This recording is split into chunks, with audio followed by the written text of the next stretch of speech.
Toda la Escritura es inspirada por Dios y útil para enseñar, redarguir, corregir, instruir en justicia, a fin de que el hombre de Dios sea perfecto, enteramente preparado para toda buena obra. Bienvenidos a nuestro estudio bíblico.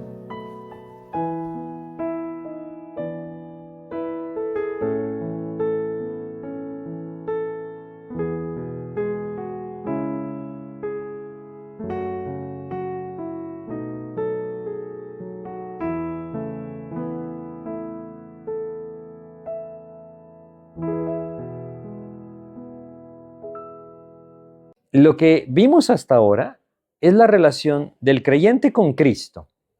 Y la base de esa relación es permanecer en mí, como el Señor Jesucristo dijo.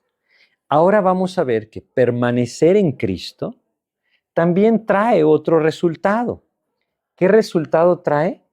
Cambia la relación entre creyentes. Esa es la idea de este pasaje de hoy. Cambia, o debe cambiar, porque esa es la idea. Cambia la relación entre creyentes. Vamos a recordar el ejemplo. El ejemplo es que Jesucristo es la vid verdadera. La vid verdadera, les decía, no estamos familiarizados, creo yo, con un árbol o una vid, ¿verdad? Pero sí hay en nuestra ciudad muchas falsas uvas. Y las falsas uvas son muy similares. Si ustedes las han visto, son estas plantas que se trepan, ¿sí? Generalmente están trepando paredes o enredaderas, que son como enredaderas realmente. Y estas vides se llama, o estas plantas, no dan un solo pámpano, dan un montón de pámpanos. Y esa es la idea de una vid también. La vid verdadera no tiene un solo pámpano, tiene muchos. Y cada uno de esos pámpanos somos nosotros. ¿Cómo deben estar relacionados esos pámpanos? Eso es lo que este pasaje nos enseña. Y vamos a verlo acá. Empecemos desde el versículo 12. Aquí empieza, en el versículo 12. Este es mi mandamiento, que os améis unos a otros como yo os he amado. Fíjense cómo dice. La primera cosa que vemos que debe regir la relación entre pámpanos, entre creyentes, es el amor. Y ese amor es imposible si no permanecemos en Cristo. ¿Por qué hay tantas diferencias entre creyentes? ¿Por qué puede llegar a pasar, y no es poco común, lo que Dios describe que pasaba en la iglesia de Corinto? Quisiera que fuéramos a 1 Corintios, en el capítulo 3 de 1 Corintios. Vamos a leer solamente el versículo 3. Esto nos va a dar una idea clara de lastimosamente cómo se lleva la relación entre creyentes en muchos lugares. Dice acá 1 Corintios 3, versículo 3, dice, porque aún sois carnales, pues habiendo entre vosotros celos, contiendas y disensiones, ¿no sois carnales y andáis como hombres? ¿Qué relación tenían los creyentes en Corinto? Entre ellos habían celos, habían contiendas, habían disensiones. Esto manifestaba que no estaban permaneciendo en Cristo, no estaban viviendo llenos del Espíritu, estaban viviendo en la carne. Y lastimosamente, eso es lo más común en nuestros días. En contraste, Dios nos dice, permaneced en mí y yo en vosotros. Cuando el creyente permanece en Cristo y Cristo en él, entonces el versículo 12 es posible. Voy a volverlo a leer. Juan 15, 12. Este es mi mandamiento, que os améis unos a otros como yo os he amado. Realmente esto es algo sumamente importante. Dios nos dice que el amor es el cumplimiento de la ley. ¿En qué sentido? Vamos a ir a Romanos 13 y vamos a leer acá lo que se nos dice en los versículos 8 al 10 de Romanos 13. Fíjense cómo dice Romanos 13, versículos 8 al 10. Dice lo siguiente. Dice, no debáis a nadie nada, sino el amaros unos a otros, porque el que ama al prójimo ha cumplido la ley. Porque no adulterarás, no matarás, no hurtarás, no dirás falso testimonio, no codiciarás, y cualquier otro mandamiento en esta sentencia se resume. Amarás a tu prójimo como a ti mismo. El amor no hace mal al prójimo, así que el cumplimiento de la ley es el amor.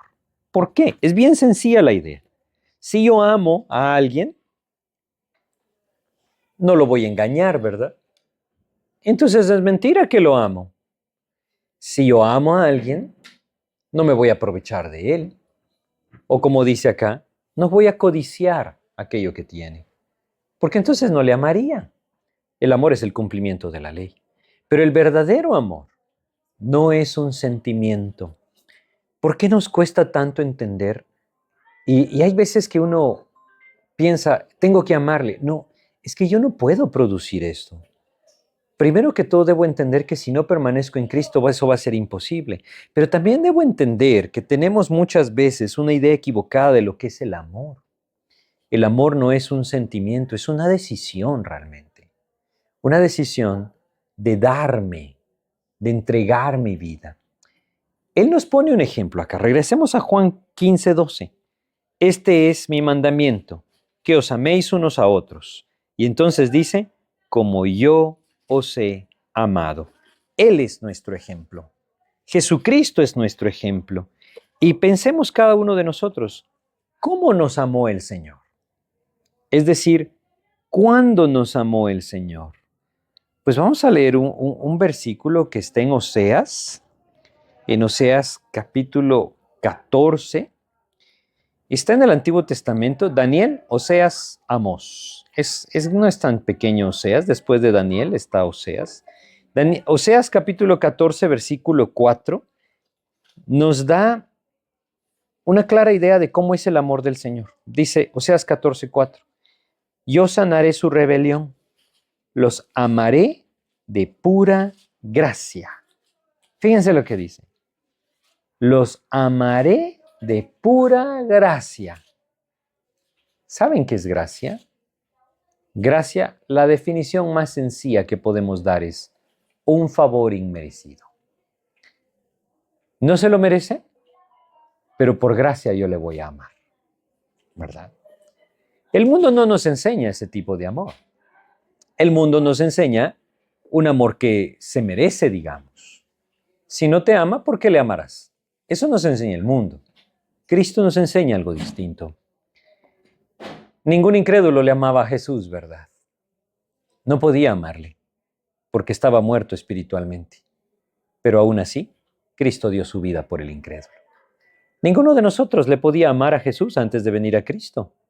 Pero aún así, Jesús nos amó. Él nos amó por gracia.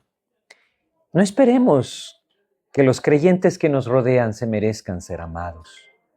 Créanme, si no, quizá nunca amaremos a nadie. Más bien, debemos amar por gracia. Y en esa gracia, el amor del Señor se va a manifestar. Porque vamos a regresar a nuestro pasaje, Juan 15, sí. Nos va a dar aquí 3 características de ese amor que el Señor puede poner en nuestros corazones por los otros creyentes. Versículo 13. Nadie tiene mayor amor que este, que uno ponga su vida por sus amigos. Fíjense que el Señor Jesús usó muy pocas veces esta palabra, amigos. Y aquí la va a usar 3 veces. A veces no tenemos la idea clara, ¿verdad? Porque aquí no está hablando de la relación del creyente con el incrédulo. No está hablando de la relación del creyente con los que no son creyentes, es decir, con los que viven en el mundo. Está hablando de la relación entre creyentes, pámpano con pámpano, digamos, ¿verdad? Ahí es donde dice, ahí podemos llamarles amigos. No, muchas veces el creyente tiene pocos amigos. Y una de las cosas más maravillosas que puede pasarnos es que en el matrimonio tengamos este tipo de relación. Maravilloso cuando pasa. Y eso es lo que Dios busca. Ahora, Él dice, nadie tiene mayor amor que este, que uno ponga su vida por sus amigos. A ver, no necesariamente quiere decir que vamos a morir para que el otro viva. Esto habla realmente de un amor sacrificial, de eso se trata.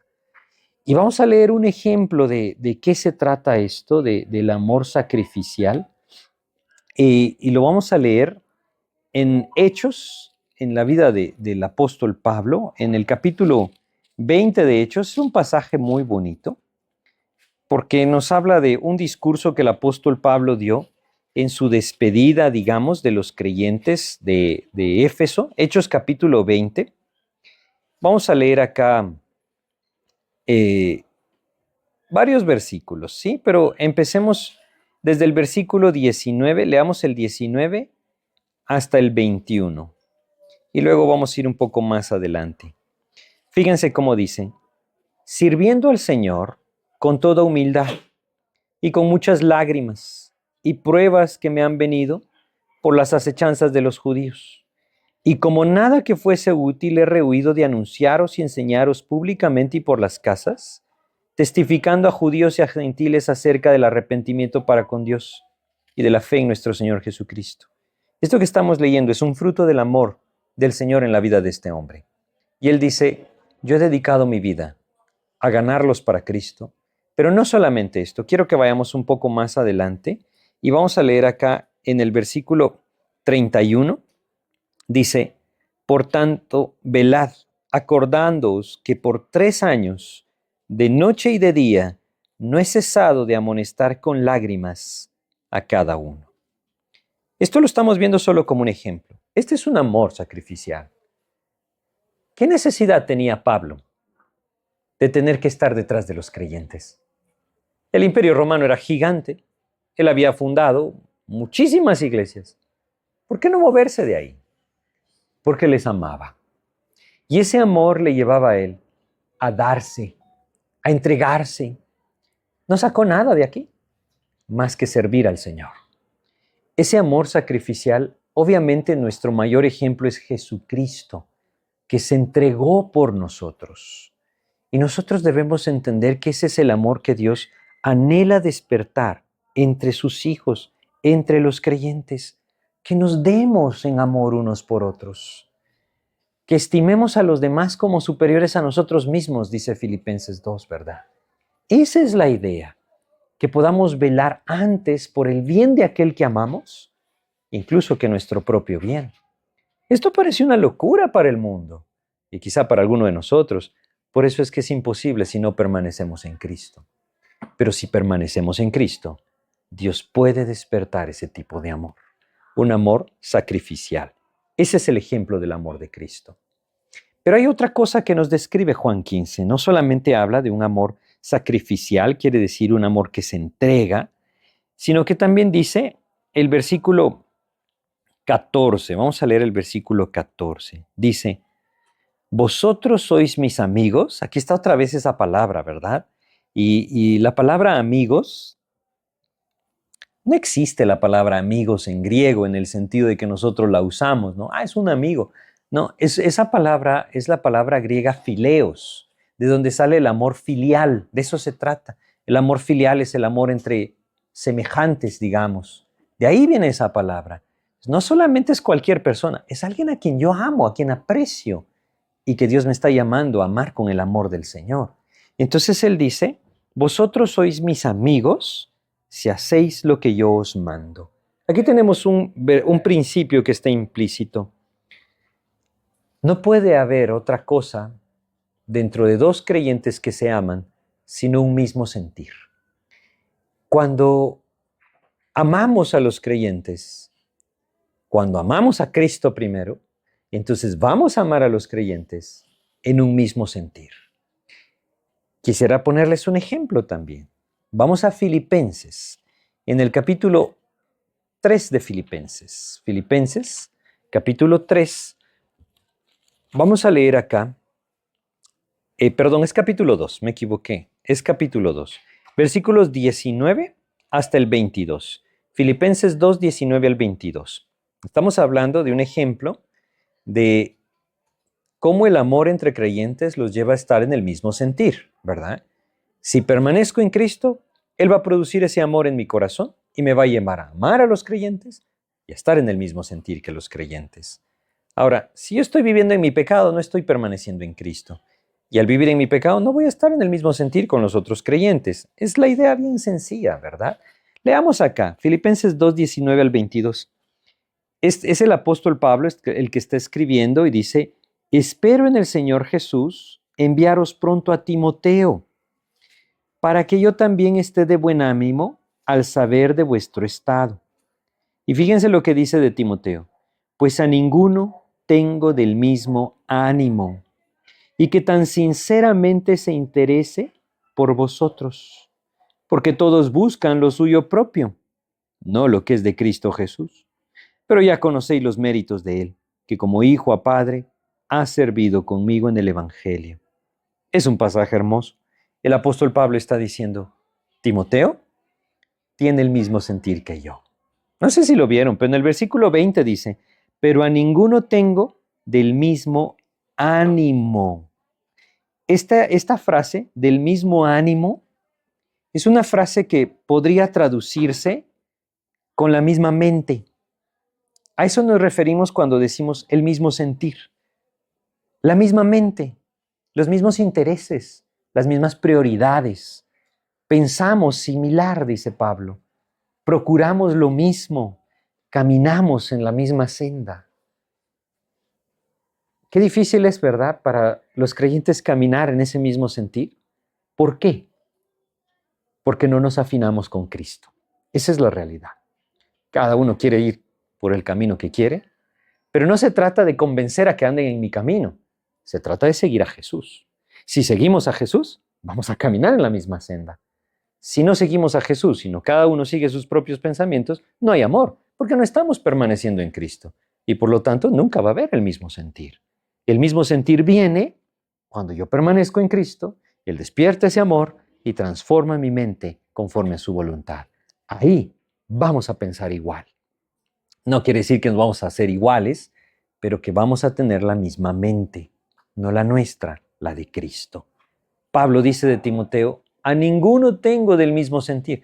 Fíjense que esto no era común, porque él no dice, escogí a uno de tantos. Él dice, no hay otro que tenga el mismo sentir. Y uno podría pensar, ¿cómo es que el apóstol Pablo no tenía a alguien más que pensara como él en la obra de Cristo? Es ahí en donde nosotros debemos ver nuestra gran necesidad. Si no permanecemos en Cristo, cada uno toma su propio camino y no existe el mismo sentir. Y el nombre del Señor no es glorificado. Pero no solamente esto, fíjense qué hermoso lo que dice el versículo 22, Filipenses 2:22. Dice, pero ya conocéis los méritos de Él, que como hijo a padre ha servido conmigo en el Evangelio. Él no dice, ha servido bajo mis órdenes. No. El amor del Señor no tiene posiciones privilegiadas. Nos hace vernos a todos en el mismo plano, ¿verdad? A todos en el mismo plano. ¿Quiénes somos nosotros para sentirnos superiores a alguien? Cuando el Señor gobierna, los creyentes se aman, y cuando se aman, se ven como semejantes. Miren, hay un ejemplo impresionante de cómo dos consiervos en términos o en planos diferentes se ajustaron al mismo principio, al mismo sentir, a la misma mente. Vamos a ir a Apocalipsis, capítulo 19 de Apocalipsis, ¿sí? Y aquí tenemos dos creaciones distintas de Dios. ¿A qué me refiero? Un hombre y un ángel, ¿sí? Y vamos a ver que ambos, alineados en la voluntad del Señor, tenían el mismo propósito. Apocalipsis 19, versículo 10, nos habla de este encuentro que el apóstol Juan tuvo con este ángel que le mostraba la revelación que tenía delante. Yo me postré a sus pies para adorarle, dice Juan, es decir, delante del ángel. Y él me dijo, quiere decir el ángel le dijo, mira, no lo hagas, yo soy consiervo tuyo y de tus hermanos que retienen el testimonio de Jesús. Adora a Dios, porque el testimonio de Jesús es el espíritu de la profecía. A mí me encanta un pasaje como este, rompe con todas las costumbres y tradiciones religiosas de la adoración de los ángeles, ¿verdad? Porque aquí vemos claramente que el ángel le dice, mira, a mí no me adores, somos consiervos, adora a Dios, adora al Señor. Jesucristo es el testimonio Jesucristo es la razón de la profecía. Bueno, la idea es la siguiente. Juan estaba tan alineado con la voluntad de Dios, permanecía de tal manera en Cristo, que el mismo sentir que el ángel tenía, Juan tenía. Qué maravilloso es eso, ¿verdad? Quizá nosotros podamos decir, yo jamás llegaré a sentir lo mismo o tener la misma mente que un ángel pueda tener. No se trata de compararnos con ellos, se trata de entender que la mente de Cristo puede gobernar nuestras vidas. Esa es la idea, ¿verdad? Entonces vamos a regresar a Juan 15 y hasta ahora hemos visto solamente dos cosas de ese amor. Dios nos llama a amarnos entre nosotros como un resultado de permanecer en Cristo. Ese amor, primero, es un amor sacrificial. Se da, no pide nada, se entrega. Segundo, es un amor que lleva a los creyentes a tener la misma mente, a vivir en el mismo sentir. Y vamos a ver lo tercero, Juan capítulo 15, dice el versículo 15, dice, ya no os llamaré siervos, porque el siervo no sabe lo que hace su Señor, pero os he llamado amigos, porque todas las cosas que oí de mi Padre os las he dado a conocer. ¿De qué habla esto? El Señor Jesús mismo les está diciendo a ellos, ya no los veo como esclavos, ya no los llamo esclavos, la palabra siervos significa esclavos realmente, sino somos amigos, fileos, ¿verdad? Es decir, aquellos que nos amamos filialmente. Y Él les dice, yo les he dado a conocer todas las cosas. ¿Saben de qué habla esto? Habla de confidencialidad. Cuando el Señor mueve ese amor entre creyentes, puede haber libertad para hablar, puede haber libertad para comunicarse. ¿Por qué? Porque no hay prejuicios, no hay juicio hacia la otra persona. Miren, cuando amamos a alguien, le dejamos de juzgar. Y si ya no le juzgamos, hay libertad para hablar. Una de las cosas de las cuales nuestra carne constantemente nos inclina y de las cuales debemos buscar deshacernos es del prejuicio. Generalmente pensamos mal de la persona cuando vemos algo y ni siquiera sabemos la situación que realmente está viviendo o lo que está pasando, ¿verdad? El amor que el Señor despierta entre creyentes trae libertad para la intimidad, trae libertad para la confidencialidad. Yo puedo hablar libremente, esa es la idea, sin buscar o esperar, o evitar o buscar evitar que me juzguen, y tampoco voy a juzgar a la otra persona. Jesús les contó todo a sus discípulos. Él abrió su corazón, digamos, a sus discípulos porque les amaba. Ellos, a pesar de que se detenían por su naturaleza, Jesús conocía sus corazones. Entonces, esto es lo tercero. El amor que el Señor produce en el corazón lleva a la libertad para no guardar secretos. Esa es la idea. Poder tener libertad para ser transparentes, genuinos. Ese es el verdadero amor. Si nosotros pretendemos amar a alguien, y con esto obviamente estamos hablando de otro creyente, porque de esto se trata el pasaje, pero no tenemos un amor sacrificial, no tenemos el mismo sentir y no tenemos libertad para ser transparentes, entonces no hay amor. Es otra cosa lo que pensamos sentir. Y es bien importante entenderlo, como les decía antes, que el amor no es una emoción. El mundo nos ha enseñado que el amor es una emoción, pero no lo es. Porque yo no creo que Jesús se haya emocionado cuando nos vio pecar, ¿verdad? Pero de todos modos nos amó. Él decidió hacerlo. No es que se atrajo por nuestra inmundicia, hubiera sido todo lo contrario, pero aún así nos amó, como lo vimos, por gracia. Entonces el amor va mucho más allá de un sentimiento. No hay que confundirlo. Es una decisión de dar mi vida por la otra persona. Es una decisión de buscar someterme de tal manera a Cristo para tener el mismo sentir. Es una decisión de ser transparentes. Esto no se puede con el mundo, no se confundan. Esto no se puede con el incrédulo. Nunca vamos a tener el mismo sentir que el incrédulo, ¿verdad? Por eso es tan importante pedirle a Dios la gracia y la dirección de buscar al creyente para tener este tipo de relación. Y una de las cosas, como yo les decía, que Dios nos deja en su palabra, es algo maravilloso cuando esto puede llevarse dentro del matrimonio, porque hay confidencialidad, hay sacrificio y hay un mismo sentir. Eso es hermoso. Y es lo que Dios procura, más bien lo que es la voluntad de Dios. Bueno, vamos a seguir con nuestro pasaje. Regresemos entonces a Juan 15 y veamos el versículo 16. ¿Sí? Entonces ya vimos esos tres aspectos del amor, del cual Dios nos dice que nos amemos unos a otros entre creyentes. Es sacrificial, tiene el mismo sentir, es confidente, podríamos decir, ¿verdad? Ahora dice el versículo 16, no me elegisteis vosotros a mí, sino que yo os elegí a vosotros. Y os he puesto para que vayáis y llevéis fruto, y vuestro fruto permanezca, para que todo lo que pidierais al Padre en mi nombre, Él os lo dé. Qué tremendo versículo. ¿Qué está buscando Dios en nuestras vidas? Fruto. Aquí lo dice, pero no un fruto espontáneo y que desaparece.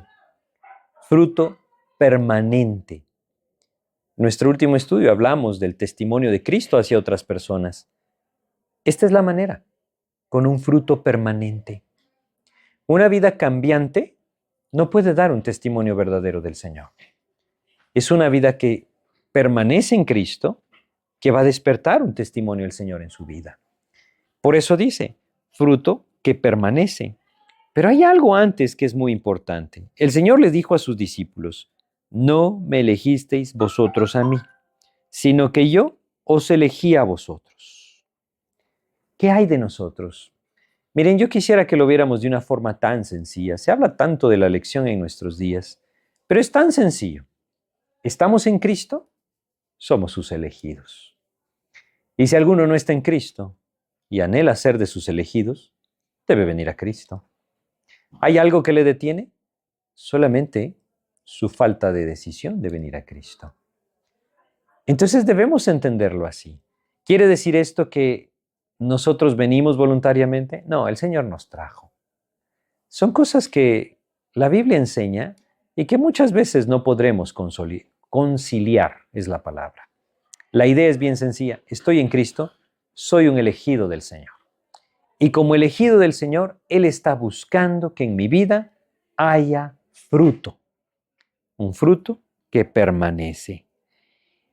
Quisiera que regresáramos a Juan 13 y viéramos versículos 34 y 35. Aquí vamos a relacionar el amor del que estábamos hablando entre creyentes con ese fruto que permanece. Juan 13, 34 y 35 dice, un mandamiento nuevo os doy, que os améis unos a otros como yo os he amado, que también os améis unos a otros.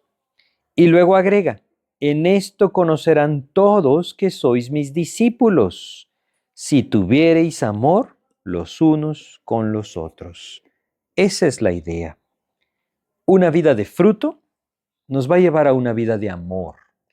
Esa vida de amor entre creyentes va a ser un testimonio para el mundo de quién es Cristo y de que nosotros somos sus seguidores. Esa es la idea. El Señor nos ha elegido para que llevemos fruto. El Señor nos ha elegido para que su fruto permanezca. El Señor nos ha elegido para que seamos luz en un mundo de tinieblas. Y eso requiere que nosotros permanezcamos en Cristo. Entonces, el pasaje enseña mucho, ¿verdad? Pero la clave es, permaneced en mí y yo en vosotros, dijo Jesús. Esa es la clave. Y tendríamos que tal vez meditar mucho más en esto para poderlo comprender mejor y tal vez hasta aprendernos los puntos. Pero ¿saben qué? Lo maravilloso es que no es necesario para producir fruto. Lo necesario es permanecer en Cristo. Si yo permanezco en Cristo en los términos que vimos, limpiando mi vida de pecado al confesarlo, sometiéndome a la voluntad de Dios, caminando con Cristo, Él va a producir el fruto. Y el amor entre creyentes va a ser parte de ese resultado. Y ese amor va a traer como testimonio que el Dios verdadero puede transformar una vida, ¿verdad? Entonces, nosotros podríamos alentarnos y repetirnos y decirnos, debo amar a los otros creyentes. Yo lo puedo decir todos los días, todo el día, pero eso no me va a llevar a amarlos. Permanecer en Cristo me va a llevar a amarlos, ¿verdad? Y ahí entonces el corazón va a ser verdadero, va a ser genuino. Y el amor va a ser ese amor ágape, del cual el Señor tanto habla en su palabra. Un amor que Dios produce, ¿sí? Entonces, esto resume la relación entre creyentes. La relación entre creyentes y Cristo es permanecer en Él. La relación entre creyentes es ámense los unos a los otros. Si permanecemos en Cristo, el amor entre creyentes va a ser una realidad. El pasaje sigue enseñando en los siguientes versículos la relación entre el creyente y el mundo, ¿sí? Pero eso lo vamos a ver en nuestro próximo estudio. Solo leamos el versículo 17. No lo terminamos. Dice, esto os mando, que os améis unos a otros. ¿Cómo amarnos unos a otros? Dice el versículo 10 de Juan 15, si guardareis mis mandamientos, permaneceréis en mi amor. No hay otra manera, sino permaneciendo en Cristo, ¿sí? Pues vamos a detenernos ahí y vamos a orar para pedirle a Dios que Él nos lleve a hacer esto una realidad. ¿Saben? Una de las estrategias más poderosas de Satanás es la división. Él mismo lo sabe y lo ha practicado durante todo el tiempo, realmente, ¿verdad? Todo empezó con dos hermanos. ¿Se recuerdan de Caín y Abel? Sí. Satanás los separó. Con el pecado los separó. Bueno, realmente empezó antes, ¿no? Adán y Eva vivían en una plena comunión con el Señor, pero Él los tentó para pecar y que se separaran de Dios. La división no es la voluntad de Dios. Lastimosamente la división es una estrategia de Satanás. ¿Por qué pasa? Porque el hombre no permanece en Cristo. El creyente me refiero. Si permaneciéramos en Cristo, las cosas serían distintas. Esto es algo personal y cada uno de nosotros debe buscar permanecer en el Señor para que entonces Cristo nos una. Si Cristo nos une, ya no son nuestros intereses, es el amor del Señor en nosotros. Eso es diferente. Vamos a hacer una oración para terminar, ¿sí? Padre, te queremos agradecer por recordarnos que tu mandato es que permanezcamos en ti. Ayúdanos, Señor, a comprender que todo lo haces tú cuando permanecemos en ti. Ayúdanos, por lo tanto, Señor, a ver la gran importancia de no retener el pecado en nuestras vidas, de buscar, Señor, esa santidad en tu presencia, de someternos a tu voluntad, Señor, y de caminar diariamente contigo, buscándote en tu palabra, dependiendo de ti, Señor, y buscándote en la oración. Ayúdanos, Padre, a vivir permaneciendo en ti y dejar que tú hagas lo demás, Señor. Pero también enséñanos, mi Dios, como hoy veíamos, a amar a aquellos que también te aman a ti. Enséñanos a amarnos entre nosotros como un fruto, mi Dios, de nuestra intimidad contigo. Y permite que esto, Padre, traiga también un testimonio a aquellos que no te conocen de que tú eres verdadero. Te pedimos tu ayuda, Señor. Te agradecemos todo lo que nos permites comprender en el nombre de Jesús. Amén, Señor.